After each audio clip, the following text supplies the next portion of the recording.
Source de grâce divine, la voie du salut.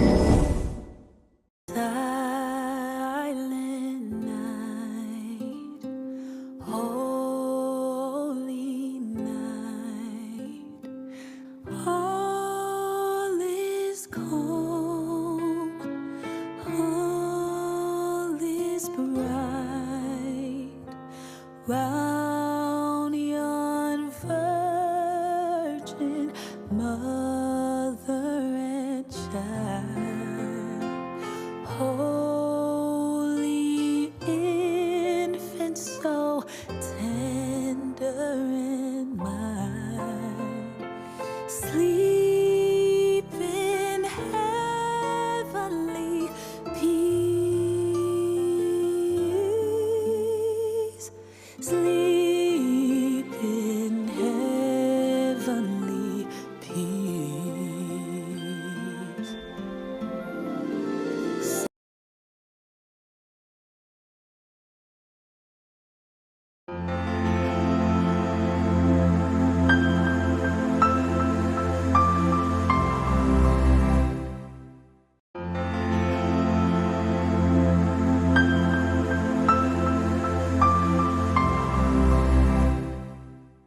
Bonjour, Noël, ce n'est pas le sapin de Noël, ce n'est pas le Père Noël. Noël, ce n'est pas les cadeaux qu'on offre à Noël.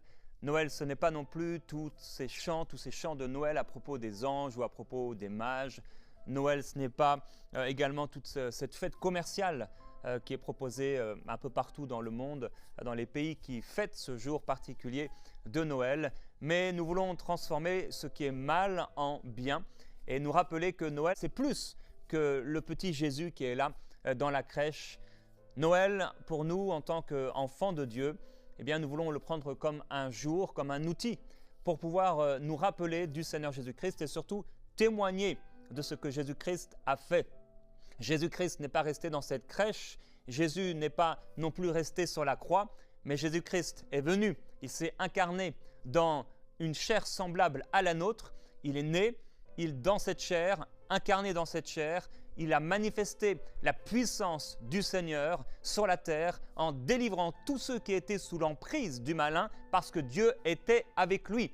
Et au commencement était à la parole et la parole était avec Dieu et la parole était Dieu. Tout a été fait par la parole qui est Jésus-Christ. Mon frère, ma soeur, mon ami, Jésus-Christ a toujours existé.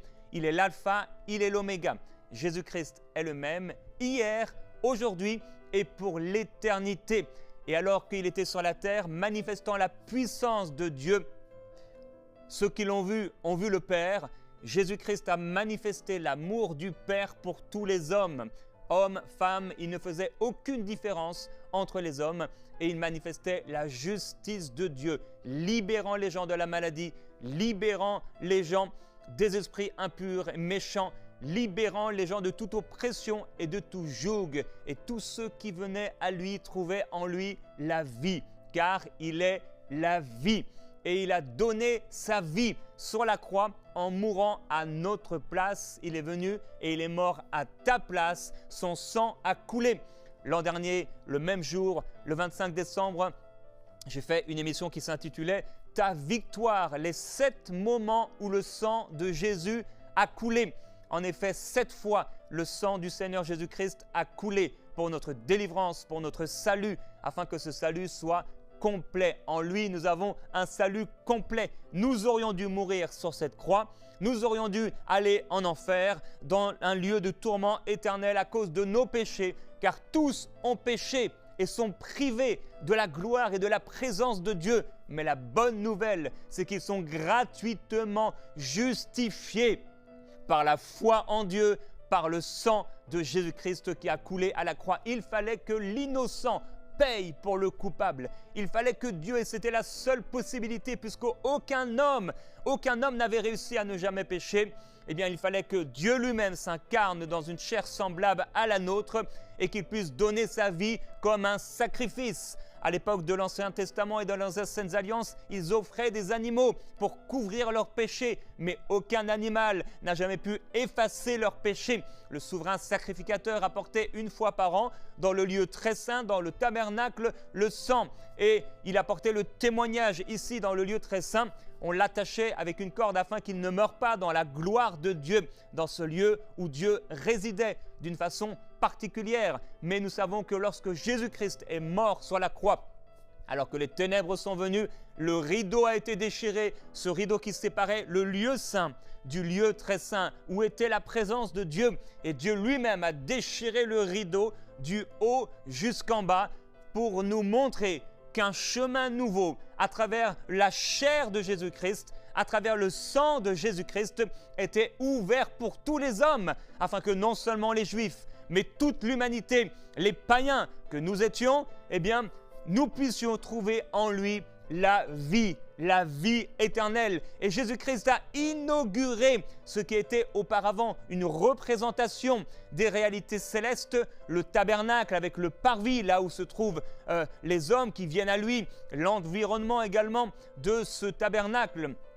puisqu'il était caché. Et il fallait entrer par une première porte et arriver au parvis, là où on pouvait se laver les mains, là où on offrait le sacrifice. Et il y avait ensuite le lieu saint, là où il y avait le chandelier qui éclairait la parole, le pain qui était là, et la parole de Dieu. Il y avait l'autel des parfums où nous pouvions offrir un parfum à Dieu, mais il était impossible, sauf une fois par an par le souverain sacrificateur, de dépasser ce rideau très épais où il y avait derrière des ténèbres, et non pas des ténèbres sataniques, mais des ténèbres là où Dieu résidait.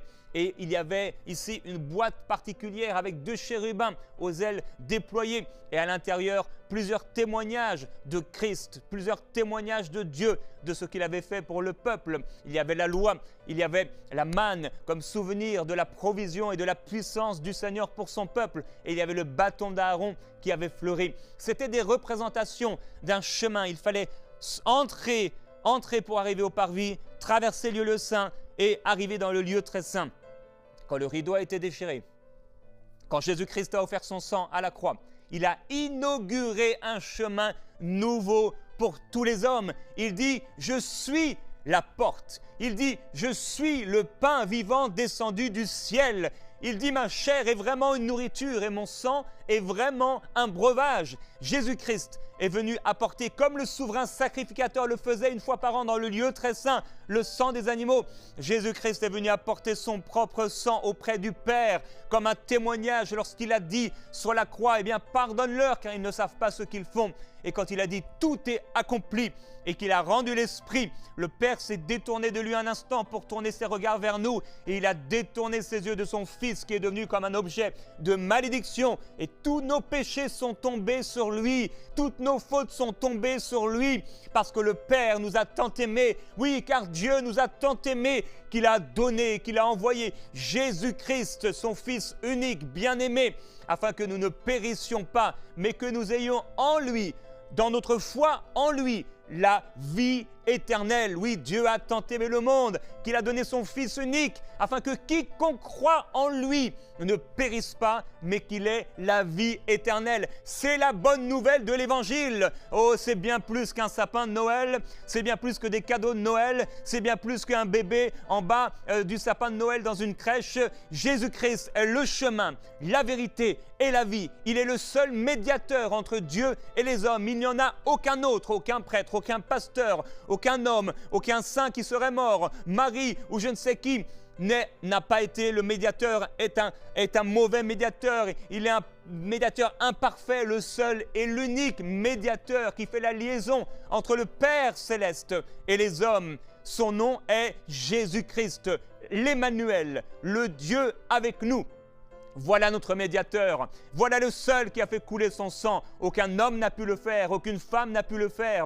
Noël, ce n'est pas l'histoire de Marie, Noël, c'est l'histoire de Jésus-Christ, le Fils de Dieu, qui est descendu du ciel, donnant sa vie pour l'humanité.